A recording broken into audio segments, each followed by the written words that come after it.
This is the Good Neighbor Podcast, the place where local businesses and neighbors come together. Here are your hosts, Jeff Gardner and Sean Preston. Welcome to another episode of the Good Neighbor Podcast. Today we have another good neighbor on with us, and that is Katherine Ritch of Peninsula. What's shaking? Good morning, Sean. How you doing? Doing good. Love the background. Super modern. Sophistication is happening back there. For those who are on video, we've got the grays and the whites dialed in your secret past life. I know we're going to kind of get to this in the show, but you ever like a designer, or is that all you back there? What's the scoop going on? No hidden story behind the background. Just really like the contrast. Especially in terms of a home office, having those double doors seems to be my happy hiding hole in the home. Beautiful. Well, it's surely making shape for a nice production value going on back there. So I know people are probably chomping on the bit. So why don't we dive right into it? Why don't you tell us a little bit more about Peninsula? Absolutely. So Peninsula's been around for the past 40 years. We specialize and consult with small businesses in terms of their human resources and occupational health and safety. So our target audience has always been small businesses, just to ensure that they're protected on the documentation side, but also just to be there to support and protect them along the way. Ideally, in terms of small businesses, you put your heart and soul into it. And we want to be an extension partnership within that company, just to make sure that when bad things happen to good people, we're one phone call away. Awesome. So let's talk about kind of those two branches, those two arms, right? The health and safety, and then the HR component. So, if you're a local flower shop, for example, versus if you're a contractor, what are the differences there that, maybe a business is not necessarily aware of, where you guys would be able to make some light and say, hey, have you thought of this? And make sure that they stay protected. A couple different options. So on the human resource side, let's say if we're looking at a flower shop, ultimately there's going to be employees in place. So when I go in and meet with a business owner, my job is to consult them and provide them with that knowledge in terms of documentation. So documentation in today's age is vital. You need to have proper employee contracts in place. You need to make sure that you have an employee handbook. So within your employee handbook are going to be all of your policies. So what rules do you want to set for your business? Biggest one that we've seen in terms of what we do is drug and alcohol policies. That's a big one.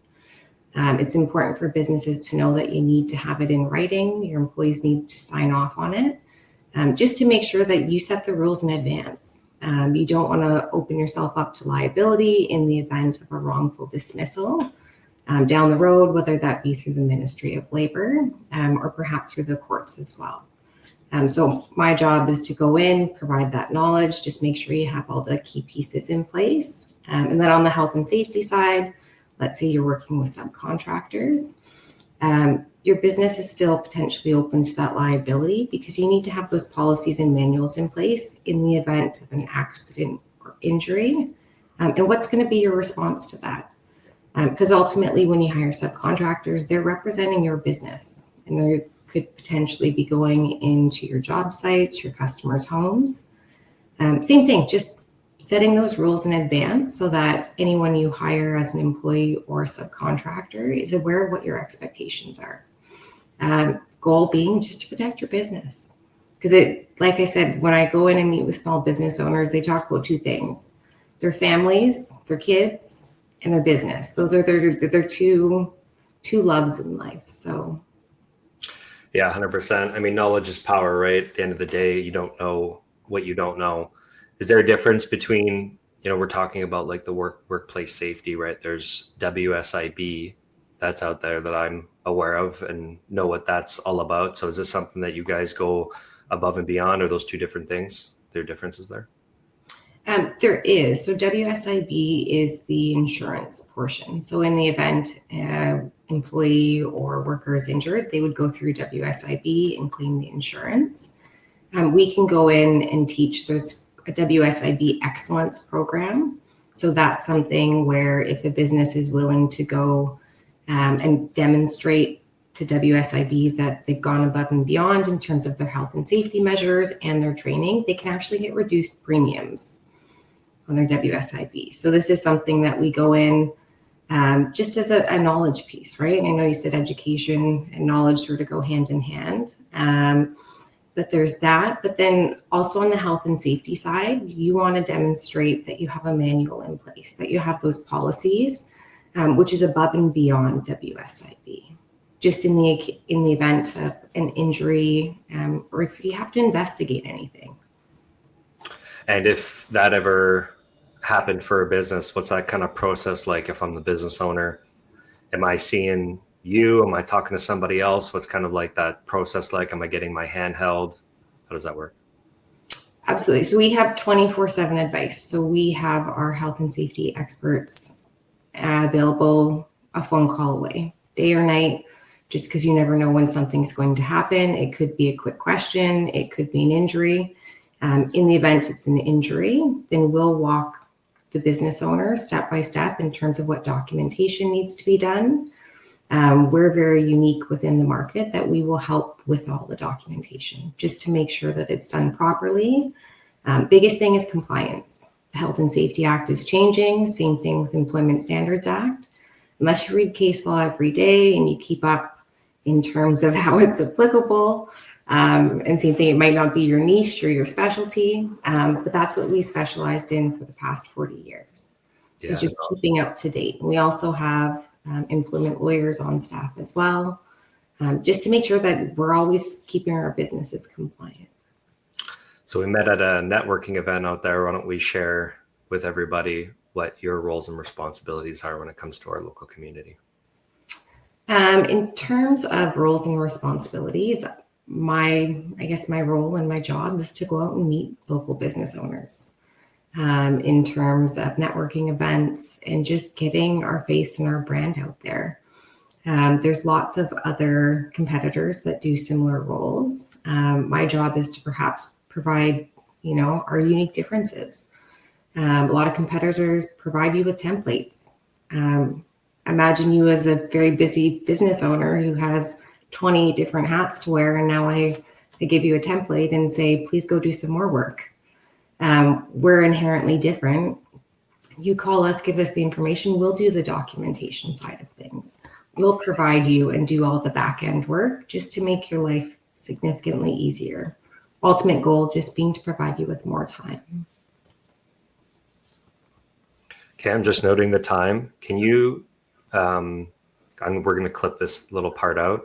Your ring light in front of you, can you turn it off? Better? Yeah. Just because unless you want to see these like glowy things that are reflecting off of your glasses. That's fair. Okay. Okay. I figure. You still look conference calls I have to do. You'd look back on it and say, Sean, why didn't you tell me I had broccoli in my teeth? You know what I mean? Okay. Hope they can't zoom in that fast. So I'm just going to wait so I can write down the exact time, then I'll tell Shannon to clip it out. Okay, so I'm really curious to ask you, everybody's got a journey in life on how they kind of get into doing what they're doing, right? I always joke around on the show and say some people come out of the womb, they know exactly what they're going to do. They do that for their whole life. And then they retire off into the sunset. I think that was a little bit more popular back in the day, maybe not so much in today's day and age. And that wasn't certainly the case for me either. So what has your journey been like leading up to doing what you're doing today? Well, I can definitely say maybe not perhaps out of the womb, but even in high school, I had a keen interest in case law and, criminology. I started my schooling very early. Family got in the way, or perhaps not necessarily in the way, but family obligations. I had my children. A couple of years ago, I went back to school full time, which was an extremely challenging time. I did my BA while working full time, and I did my master's. Wow. So my BA in criminal justice and public policy.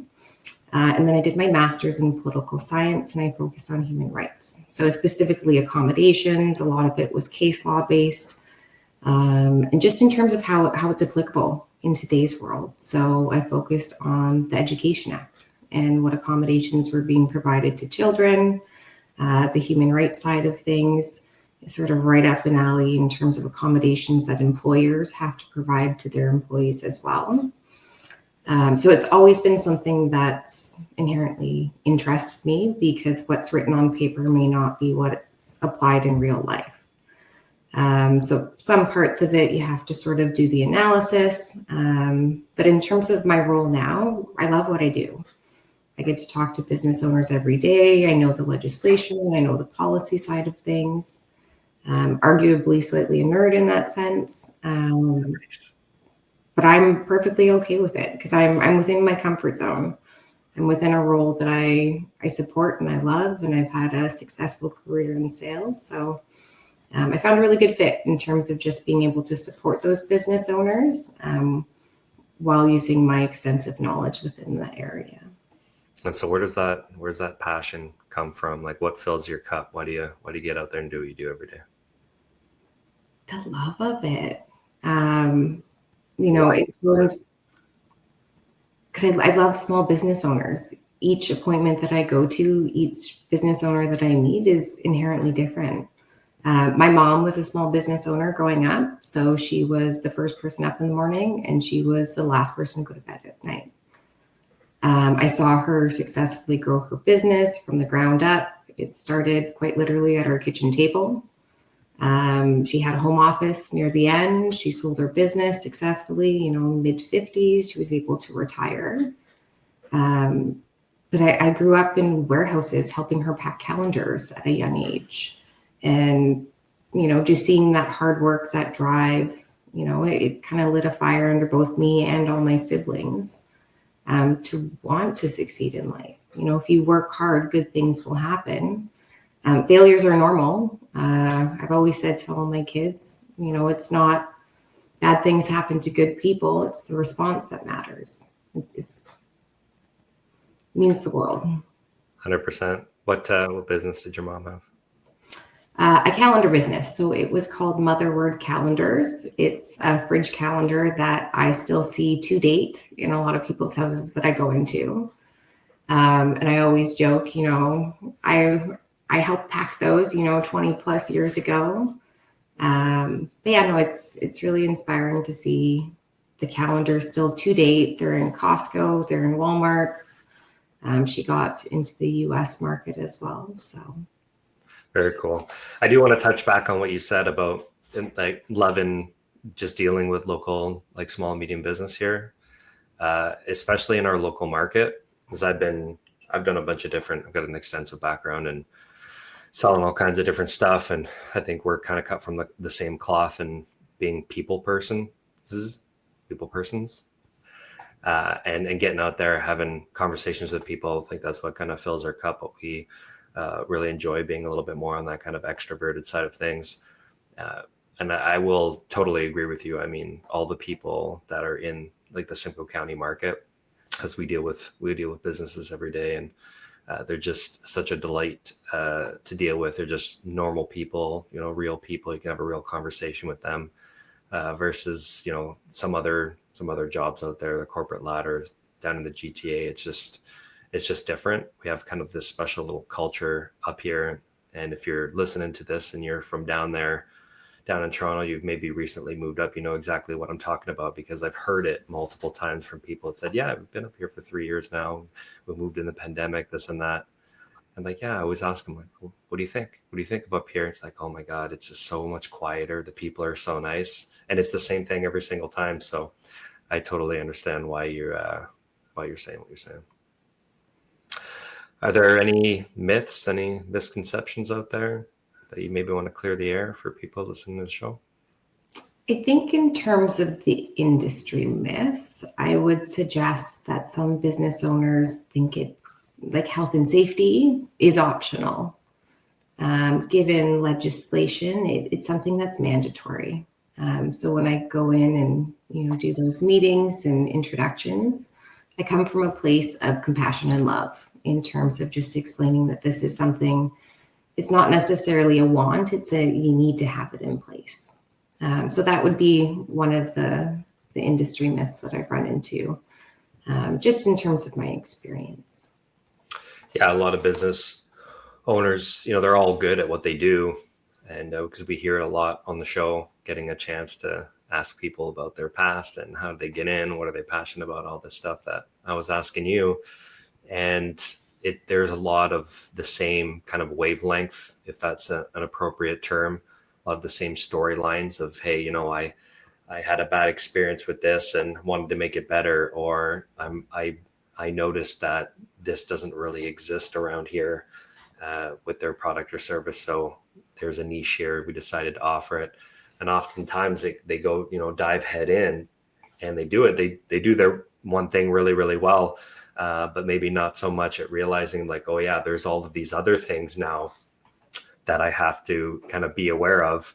And some of the stuff that you do in the health and safety and on the human resources side, sometimes it gets a little bit overlooked. Where do you find that often, where you're sitting down with people, educating them, and you're kind of getting those kind of surprise faces that, they didn't know that they needed this in place, especially considering based off that last misconception? It happens quite often in terms of just providing that knowledge. A lot of people, like you were saying, specialize in their interest, why they started the business. Whether it be a floral shop or a roofing company or a construction company, you're an expert in your field. And you couldn't give me a hammer and tell me to build a house because I wouldn't even know where to start. In terms of what we do, a lot of it is just providing that knowledge and addressing the gaps. We just want to fill in the gaps just to make sure you're compliant, the business is protected, and you can do what you do best. Best part about us partnering with businesses is that you leave the health and safety and the HR up to us, just because that's something that we've successfully done for quite a while now. So when we're out there doing what we're doing every day, especially, like we can certainly tell, and for those listening on the show, I'm sure they're agreeing with me right now that you're very passionate about what you do. So when you're out there doing what you're doing, work is not really work, because when you enjoy it that much, it's a pleasure to go out and do it. And so oftentimes it doesn't feel like that dreaded, 9 to 5 job where you're not enjoying what you're doing. You're looking at the clock all the time and just kind of waiting for time to pass so that you can go on and do other things. And so when we are as passionate as we are doing what we're doing out there, we can tend to work longer hours, but life is not just about going to work every day. It's much more than that. And having a balance between the both would not be an appropriate word, because a balance means that all things are equal. And based off of what I just said, the scales tend to tip in one direction a little bit more than the other. So I've always used the word harmony between it, and finding that tune that is the right tune that sings the best, strikes the best chord, and finding a happy medium between the two. So when you're not going out there doing what you're doing every day, working as hard as you're working out there, and you get some Katherine time, what does Katherine like to do for fun? Katherine loves coffee. So I have been trying my best to try out new local coffee shops. I love to figure skate as well. That's something that in the winter that I've been able to do a couple times now. But just in terms of getting outdoors as well. So lots of hiking. I know there's a couple really neat trails by me up in the north end. But just finding that downtime, whether it be, binge watching Netflix for a little bit, especially in the summer. I like to be a little bit more active in the summer. I'm not going to lie, in the winter, I do hibernate a little bit. There's been a significant amount of snow this year. Yeah, a little more hibernating going on this year than past years, that's for sure. Unless you're into skiing and this and that, but that's what's always nice about finding those winter activities. How did you get into figure skating? Have you been doing it for like a super long time? It's just still a hobby, a passion that you enjoy? Get out there? Since a young age, I started probably just after I could walk. I was competitive in my teen years, and it's just something that I love. Give me a pair of skates, some earbuds, and off I go. That's my happy place. Generally, every birthday, I try and just go out by myself and just hit the rink. It's wonderful. Can you land a triple sow cow? I wasn't up to triples. I was up to doubles. But I'm not sure, given the extensive break in time, that I may not actually break something if we were to test that. But I'll keep you posted.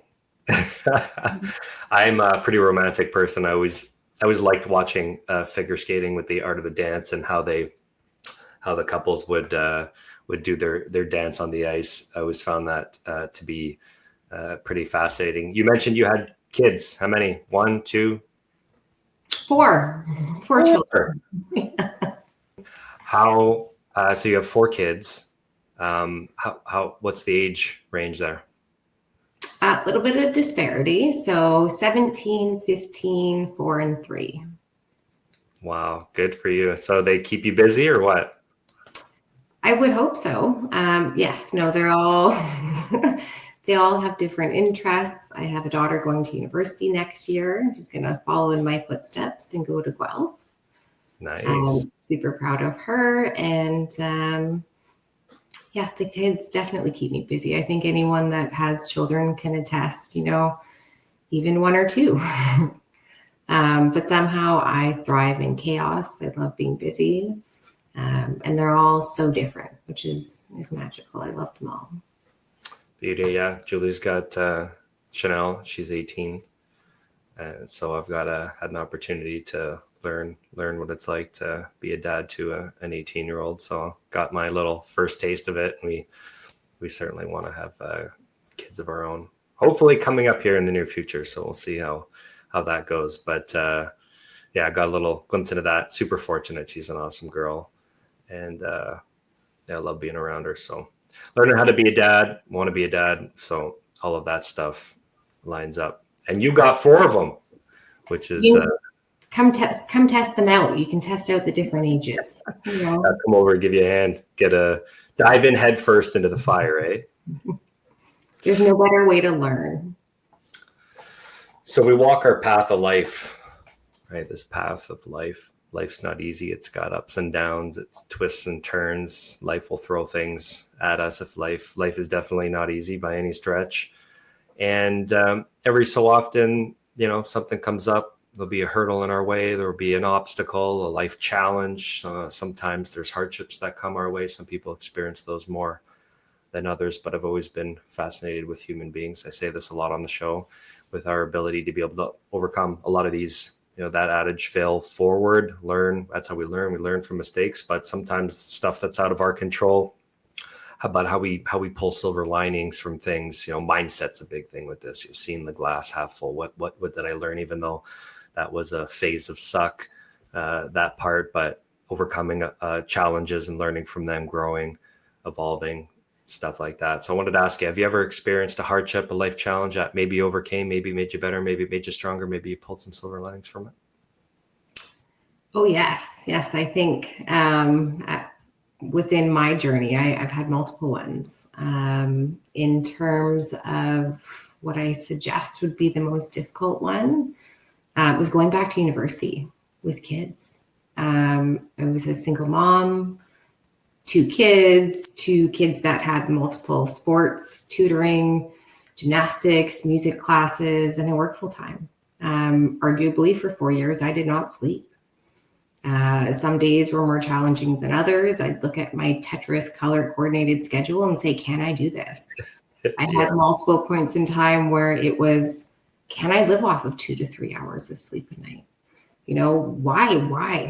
Why did I choose to do this? Why did I move my kids across the country from Alberta, where we used to live? I went to the University of Guelph, so we lived in Cambridge there for a couple of years while I did my schooling. But arguably, hands down, that was one of the most challenging parts of my life. But it's rewarding. I can sit here now saying, I did it anyways. My schooling took me a significant portion of time. When I did my master's, just to add another layer of chaos to my life while working full time, I was also a teaching assistant. So I had my 2 kids, plus I also had 100 extra children every semester that I had to guide. I did all the marking for. I'd meet them at the local Starbucks to help guide them through, their life journey and what assistance they'd need, whether it be like exam questions or paper writing. So arguably I had 102 children at that point in time, but no, I look back now and I'm happy I did it. I'm happy I didn't give up. I'm happy I didn't let, one bad day turn into a bad week, turn into a bad month, turn into, just utter defeat. I think what doesn't kill you makes you stronger. I know that that's a tough one for some people, but in my case, it's applicable. I survived. A working machine, as I would like to call you. What was that thought process? I'm just curious. You're like, you finish school and you're like, obviously it's chaos. You're just trying to find time to even rest the body, keep the mind sharp, because you got to get back at it the next day. And then you're like, I'm going to take my master's. Bring me into your brain when you decided you were going to do that. Well, I actually had this chat with a law professor at Guelph when I decided to do it. So I finished my BA. And after I finished my BA, I did my LSAT. So I went and wrote my LSAT in Windsor. I wasn't sure if I wanted to continue pursuing. I wasn't sure if I wanted to do my doctorate. That was sort of something in the back of my mind. And I said, well, I don't know if I can commit to law school now. That's a little advantageous. So let's do your master's. Let's see where that goes. Because apparently I had spent 2 years already surviving the chaos and thriving in it. I did extremely well in school. I applied.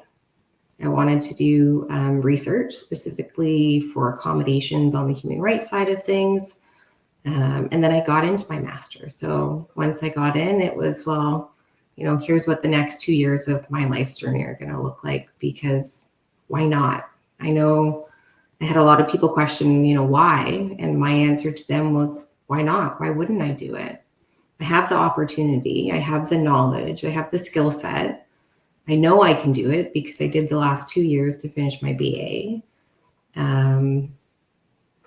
Difficult time. Like I said, hindsight, I would probably do it again if I'm being honest. Maybe we'd go all the way to doctorate just to see, push those bounds of what my physical body can take. But no, I'm glad I did it. Very cool story.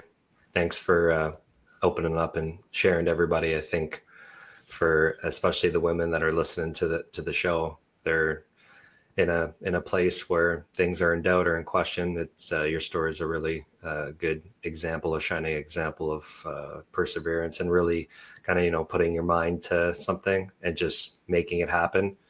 There's people out there that have that fixed mindset, and then other people that have the growth mindset. And that fixed mindset is kind of pointing the finger, right, and saying, well, no, this happened to me, or that's happening, so I can't and I won't. And then the growth mindset is like you, I'm going to do this. I'm putting my mind to it, putting my head down, and then just going out there, getting it done, keeping a positive mindset. And then look at you now. Now you can look back and say, yeah, I did all that stuff. And yeah, you're stronger for it. So rock on. Thank you. What would be one thing? You can only pick one, but what would be one thing that you wish our listeners knew about Peninsula? Oh, I see the hamster wheel going. That's a good one. Only choose one.